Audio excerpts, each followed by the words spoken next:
요즘 유튜브 보다 보면 잘 나가는 젊은 사업가의 하루를 다루는 영상이 많이 보이는데요. 직원들이 왜 이렇게 열심히 일하나요? 물어보면 저는 매장 확장하면서 점장에게 지분을 줍니다.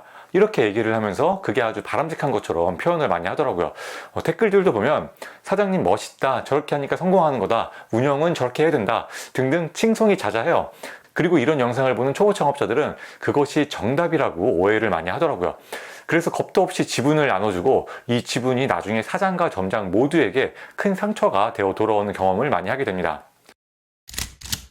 매장을 여러 개 운영하는 데 있어서 가장 어려운 게 바로 직원들의 잦은 퇴사죠. 그 중에서도 믿고 의지하던 점장이 퇴사를 하는 건 사업적으로나 심적으로 큰 부담이 됩니다. 이런 문제를 해결하고자 점장과 공동 투자를 해서 한 매장에 지분을 주고 지분에 따라 수익 배분을 해주는 방식을 선택하는 사장님들이 있습니다. 지분 방식을 이용하면 점장은 자신의 돈이 묶여 있으니까 마음대로 퇴사를 할 수 없고요. 점장도 수익 배분을 받기 때문에 높은 수익을 올리고자 자기 가게처럼 열심히 일을 하게 되죠. 자기 가게처럼 일을 한다기보다 자기 가게죠. 대표와 공동 투자를 해서 만든 가게니까요. 또한 다른 직원들에게도 강력한 동기부여가 됩니다. 이 조직에서 열심히 일하다 보면 나도 지분을 넣고 부가적인 이익을 챙길 수 있는 기회가 생길 거야. 이런 생각이 다들 들겠죠. 이렇게 지분 방식은 직원의 퇴사율을 낮추고 모두 열심히 일하게 만들 수 있는 가장 강력한 동기부여 방식입니다. 게다가 점장과 투자금을 나눠내니까 리스크는 줄이면서 사업의 속도도 낼 수 있어요. 이렇게 지분 방식의 장점에 대해서는 다들 잘 알고 계실 겁니다. 문제는 이 지분 방식이 효과가 확실한 만큼 부작용의 위험도 크다는 점인데요. 항상 사업은 잘 됐을 때만 생각하지 말고 잘 안 됐을 때도 생각해야 돼요. 아무리 대단한 사업가라고 하더라도 모든 매장을 다 성공시킬 수는 없거든요. 저도 지금까지 2개의 매장이 실패했고요. 현재 운영하는 매장 중에서 실적이 안 좋은 매장도 있습니다. 그런데 만약 점장이 지분을 넣었는데 그 매장이 망했어요. 그럼 어떻게 될까요? 적자가 계속 나면 점장도 같이 적자분을 책임져야 되겠죠. 예를 들어 사장이랑 수익을 5대5로 배분하기로 했어요. 그런데 적자가 1,000만 원이 나잖아요. 그럼 사장이랑 점장이 500만 원씩 각자 적자를 책임져야 되는 겁니다. 그런데 이게 사장 입장에서는 괜찮을 수 있어요. 다점포를 운영하는 사장은 다른 매장들도 있잖아요. 다른 매장들에서 돈이 나오니까 리스크가 분산이 되고 생활에 어려움이 없죠. 매장에서 일을 안 하기 때문에 몸이 힘들지도 않습니다. 반면에 점장의 입장은 완전히 달라요. 그 매장 하나에 내 모든 생계가 걸려 있는데 일은 일대로 하고 적자분을 뱉어내야 되는 겁니다.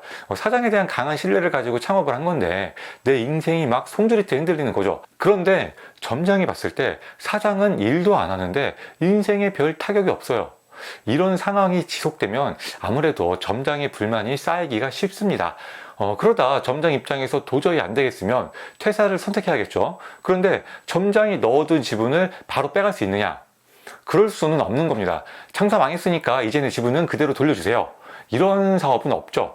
처음에 계약하기 나름이겠지만 보통 이런 경우엔 투자금의 상당 부분을 돌려받지 못할 겁니다. 이런 상황에서 점장이 그래, 사업이 잘 안 될 수도 있지. 다 내 책임이고 다 내가 극복해야 할 일이야. 이렇게 사업가 마인드로 생각하기가 참 어려워요. 처음에 창업할 땐 이런 상황이 안 벌어질 것 같죠. 창업하면 다 잘 될 것 같고 사장과 점장 간의 신뢰를 기반으로 갈등도 잘 풀어갈 수 있을 것 같아요. 그런데 사람 사이에 돈이 걸려 있잖아요. 그러면 생각보다 쉽게 감정이 안 좋아집니다. 사업가들 간의 동업은 그래도 괜찮지만 사장과 점장 사이의 동업은 얘기가 달라요.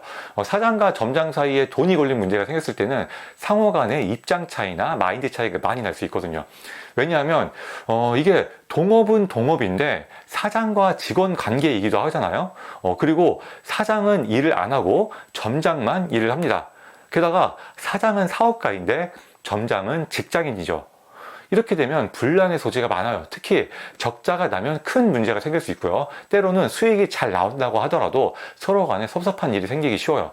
그리고 매장이 늘어나면 늘어날수록 이런 리스크도 함께 커지게 될 겁니다. 그렇게 되면 이건 점장 한두 명하고의 문제가 아니라 조직 내에서 사장이 신뢰를 잃을 수도 있는 일이에요. 이런 경우를 대비해서 나는 그럼 점장의 지분에 따른 이익은 보장해주되 손실이 생기면 그건 나 혼자 다 책임지겠다. 이렇게 생각을 하는 사장님이 있을 수 있습니다. 너무 아름다운 얘기죠. 실제로 이렇게 하는 사장님도 많이 있어요. 그런데 이건 정말 크게 성공한 사업가 있잖아요.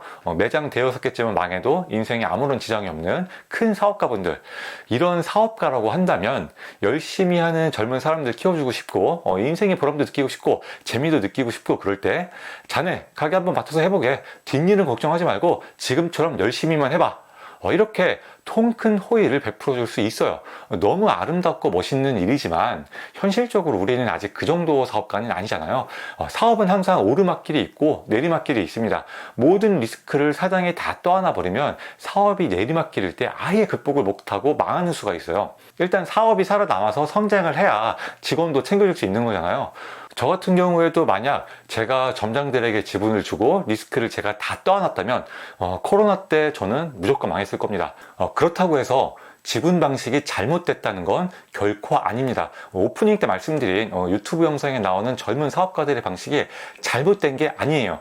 다만 영상에 보이는 그대로 믿으면 안 됩니다.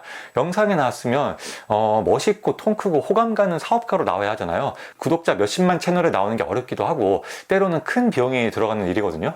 그런데 거기 나와서 그 사업가들이 지분 방식의 장단점을 하나씩 설명해 줄 수는 없는 겁니다. 그런 설명을 한다고 해도 뭐 그렇게 재미없는 얘기는 편집이 되겠죠. 그런데 실제로는 그 젊은 사업가가 점장들에게 지분을 주더라도 자기만의 리스크를 줄이는 노하우가 다 있을 거예요. 아니면 리스크를 감수할 생각일 수도 있고요.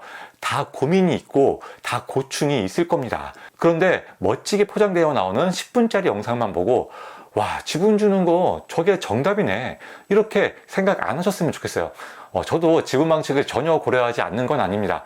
가까운 미래에는 꼬마 빌딩을 사서 사업을 할 계획인데요. 그때 건물에 지분을 주는 방식은 충분히 고려하고 있고요. 좀 먼 얘기지만 우리 회사를 주식에 상장시켜서 주식을 배분해주는 상상도 해봅니다. 더 멀리 보면 아까 말씀드린 것처럼 크게 성공한 사업가가 돼서 내 사람이다 싶으면 통 크게 가게를 맡기는 그림도 그려봐요. 이런 것들은 분란의 소지가 거의 없는 깔끔한 방식이니까요. 여러분이 꼭 명심해야 할 것은 지분 방식은 가장 세지만 부작용의 위험도 큰 약이라는 점입니다. 의사가 약을 처방해 줄 때 가장 약한 약부터 우선 처방을 해주잖아요. 그리고 나중에 꼭 필요하다고 판단될 때에만 부작용의 위험을 감수하고서라도 센 약을 처방합니다. 지분 방식도 마찬가지예요. 위험할 수 있는 부분에 대해 충분히 인지하고 심사숙고해서 가급적 나중에 고려해야 되는 방식입니다.